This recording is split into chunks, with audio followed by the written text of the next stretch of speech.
Hello everyone, Colin Canet here for Woodwork Web.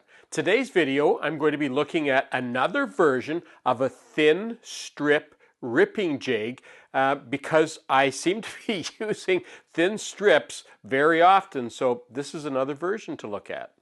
Now, quite a number of videos ago, I made this thin strip ripping jig. Say that 10 times real quickly. And it uses these magnetic switches, what they call magnetic switches.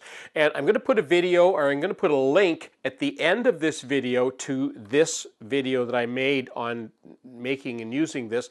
And I'm also going to put one in the middle. And if you click on the one in the middle, it pauses this video so you can go and look at the other video and then come back to this one.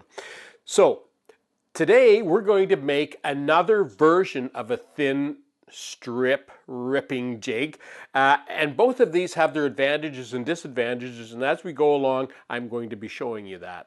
And if you're new to this channel, if you've just found this channel and you like woodworking, you enjoy watching it, you enjoy doing it, and you like to learn some new things, I invite you to hit the subscribe button and hit the little bell beside it as well, and that way you'll get notified every time I upload a new video.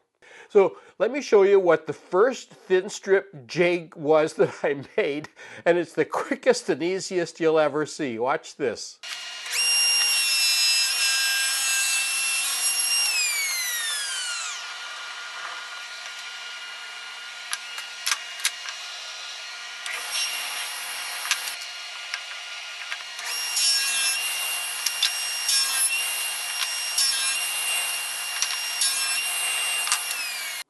There you have 4 little quick thin strips done quickly, easily, no muss, no fuss, and all I used was an old scrap piece of 2x4 that I made left a little bit of a hook on, and this doesn't even matter how wide it is here, just wide enough to catch the wood on the way through. So you might be asking yourself, why don't you just use the quick version of this? And you could. The problem with that is I've had 3 or 4 of these over the years. I keep losing them or using the wood for another project, not realizing that this is actually a little jig. The other problem, of course, is this little catch in here can wear. It does wear, and then it becomes unsafe, so you have to remake the thing. So I just thought today's a good time to make a permanent version of this, maybe a little bit fancier than needed. There's all sorts of different ways of making this, and you'll see as we go along, you can make it simple or you can make it complex. We're going to make a bit more complex one, but it won't take that long to do. So here's what I'm going to use to make this jig. I've got myself a piece of wood, and it's nice and flat on the bottom, and it's parallel. I made sure it's parallel all the way along. What I'm going to be doing, quite simply with it, I've cut off another little piece. This is a piece of oak. I'm going to be epoxying and screwing it with some really long screws. So I'm going to epoxy and screw it to this board, and then we're just going to put on a couple of these little toggle clamps here, and they'll work like that, and that's what's going to hold the wood on. So I'll speed it up. This isn't a complex kind of build, so I'll speed up the build as we go along, and you'll be able to see what it looks like, and then we'll get to testing it, which is the proof of the pudding.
Well, and there's our version of the Thin Strip Ripping Jig, complete with the little clamps on the back and a little handle to keep your hand away from the blade.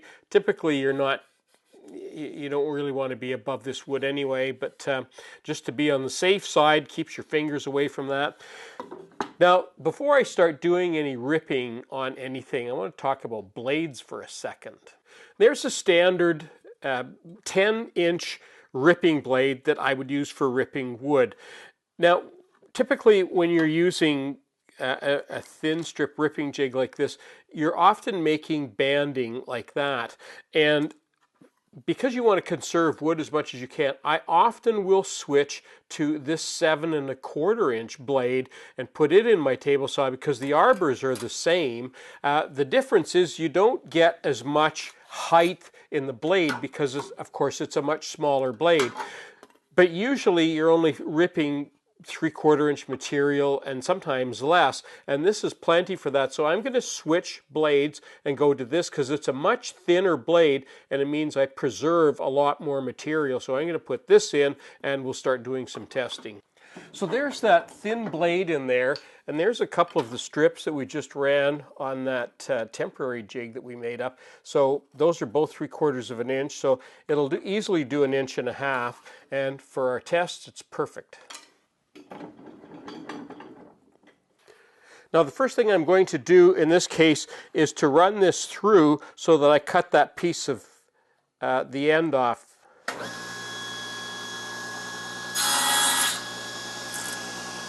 Okay, now I've just set an arbitrary width here, so let's go and test this little jig.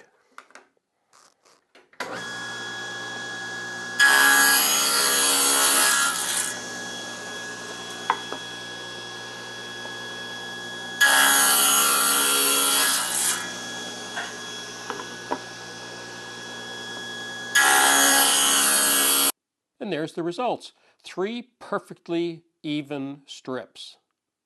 Okay, let's take a minute to talk about the differences of these two jigs. So this one that I just got finished using, the advantage with it is it's quick, very easy to keep running off strips very quickly, and it gives you good consistent results.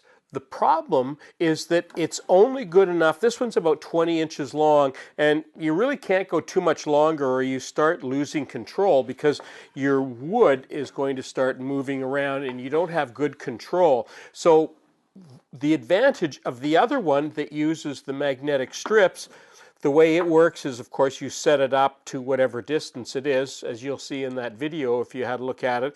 You lock it down in place, and now you can use the fence to align the fence. You have to reset the fence each time you're running a little strip through. But the advantage is you can run through strips as long as you want and get good consistent results doing that. So that's really the difference of the two of them. Neither one of them are right or wrong. They just have different purposes. And if you have both of them, and now I do, you'll be able to cut short ones quicker, and you'll even be able to cut long ones when you need to. Well, that was a fun little project to make, the little thin strip ripping jig. And now that I've got some proper clamps on the back of it, I hope you're using the wood for some other kind of a project. So anyway, I'm Colin Canet for Woodwork Web. Thanks for watching.